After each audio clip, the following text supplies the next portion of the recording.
Today we're looking at power and energy consumption rates. Now, we already looked at energy in year 11 and we looked at it in terms of joules, or maybe 1,000 of those kilojoules. And what we thought about was the energy that we get from food, energy that comes into our body from food, and the energy that we expend by running around, breathing, doing things during the day. So what's the difference between energy and power? Well, energy is measured in joules, or kilojoules if you've got 1,000 of them, whereas power is actually a rate of energy use. So it's measured in watts, or if you've got 1,000 of those, kilowatts. Now, understanding how joules and watts relate to each other is not absolutely essential to answer the questions in this exercise, but I think it helps you see that a watt is actually a rate. It doesn't look like a rate. All the rates we've looked at so far, runs per over, words per minute, kilometres per hour, it's always something per something, isn't it? And watts, they just look like one word. It's not something per something.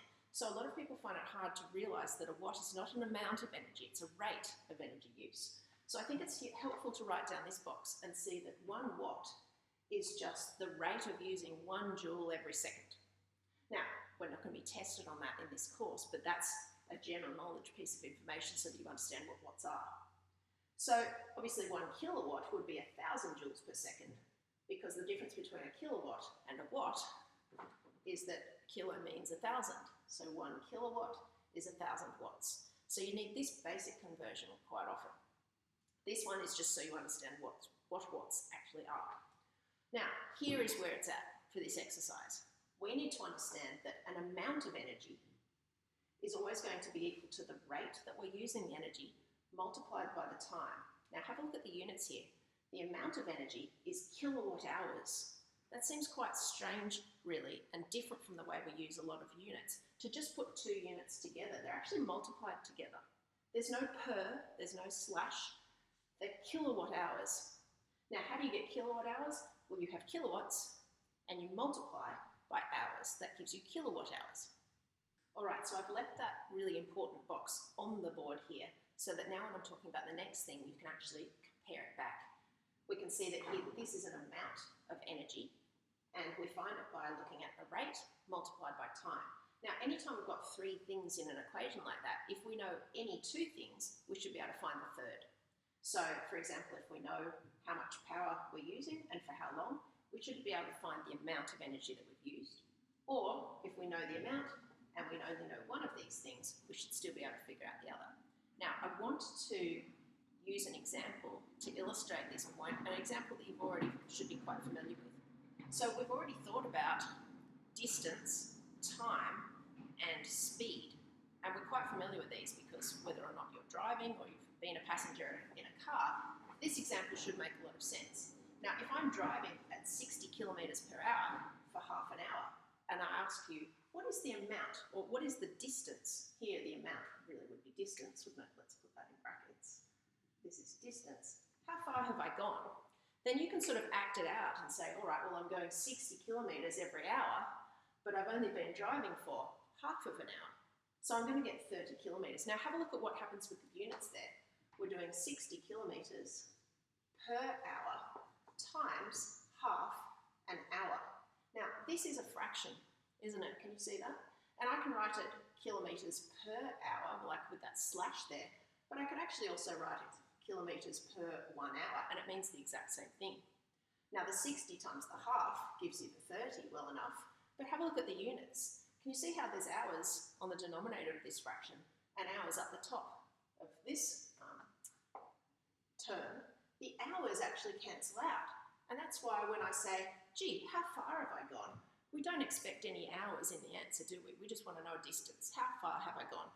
And you can see why the answer is in kilometres. It's because the hours actually cancelled out and they're gone now.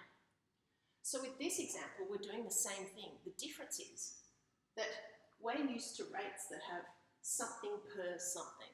To us, we're not really used to looking at rates that aren't written that way. So we're used to doing this sort of thinking. And this catches a lot of people out because it's actually a rate, even though it doesn't say per something. So what do we have to do? Well, the same thing we've been doing before. This times this will equal this.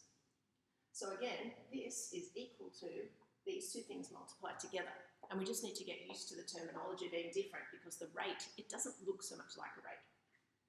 So here, if we are using some appliance that draws 2 kilowatts of energy, then if we're using it for 2 hours, then we've used 4 kilowatt hours. Now you'll notice here that because we didn't have a slash, the units didn't cancel out. And in fact, we've got the kilowatts in our answer, and we've got the hours in our answer, and we have kilowatt hours. A little bit unfamiliar, but once we get used to this, it should work fine. So we need to be able to answer questions where we're given any 2 of these, and we've got to find the other one. We'll also get questions where we're given a price of the electricity per kilowatt hour, and as you can understand, you need to have a price per kilowatt hour because that's actually the amount of power that's been used. You can't have a price per kilowatt. That doesn't make sense because it would be like saying, okay, we're going to give you a price on the petrol. How much is it going to cost if I go 60 kilometres an hour? And you'd be like, well, I don't know, how long did you drive that way for? Because it's going to cost you a lot if you drove at 60 kilometres per hour all day, and it's not going to cost you much if you drove at 60 kilometres per hour just for a minute. So our price is always per kilowatt hour, and we need to often figure that out using these 2 things. Okay, so here I've listed some basic household appliances and their power consumption, and you can see that there's a big variety here. A light, if it's a new LED one, might only use 10 watts, whereas your toaster or a hairdryer or something like that, especially if it involves heating or a heating element, might use as much as 800 or 1,000 watts or even more. But we need to consider the time that we're using the appliance. Something like a fridge might be on 24 hours a day. That light might only be on in the evening, say 6 hours, and you might only be using that toaster for 4 minutes. So we need to use that formula where we're multiplying the rate of energy use by the time that we're using it to find how many kilowatt hours, and we want this in kilowatt hours. Because once we know how many kilowatt hours we've used, we can see the cost of the electricity. Oh no, that makes sense. Cost if electricity is 20 cents per kilowatt hour. So here, we only want our cost in dollars and cents, and this is in cents, so we'll have to think that through. I think we'll need to multiply this column by 0.2 to get our price in dollars. We'll also need to be careful because all of these are listed in watts, and we want to know how many kilowatt hours we've used. Also, some of these are listed in minutes, not hours, so there's quite a bit of converting to do. So we'll do our working for each example down below, and I'll put my answers in here so that you can understand the process. So let's start with the fridge. It's using 200 watts. Now, 200 watts in kilowatts would be 0.2 of kilowatt. What did I do there? Well, I just divided by 1,000. I considered if I've got 1,000 watts is a kilowatt, then this is obviously not even a whole kilowatt. It's 0.2 of one of those. Now, if I'm using it all day and all night, then I'm using it for 24 hours. Now I'm going to deliberately put this second amount in hours. This is already easy to convert to hours, and this is already in hours. I'll need to think about this one. And that should tell me how much energy I'm using. So what is 0.2 times 24? You can chuck that in your calculator and you'll get 4.8. And importantly, the units are kilowatt hours. Now there'll only be kilowatt hours if these were kilowatts and these were hours. So if they weren't, convert them first. Notice I had to convert the watts to kilowatt hours so that I'd have this right. All right, what's this going to cost us? Well, if each kilowatt hour is 20 cents, then I need to do 4.8 times 0.2. So I can see that multiplying by 2 will give me 9.6. Dividing that by 10, I've got 0.96. So you can do that on your calculator. It's basically costing me around about $1 a day to run my fridge if my fridge uses this much power and if the cost of the electricity is 20 cents. Obviously it might not be, but for this example, that's the cost of running my fridge day and night. All right, next one. We have a light that is using 10 watts.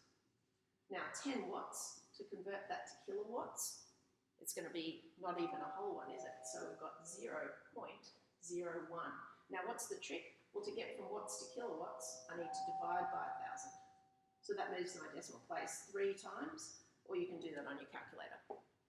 All right, now I've got it in kilowatts. I need to multiply that by how many hours it was on. So that gives me 0.06. Again, you can use your calculator here.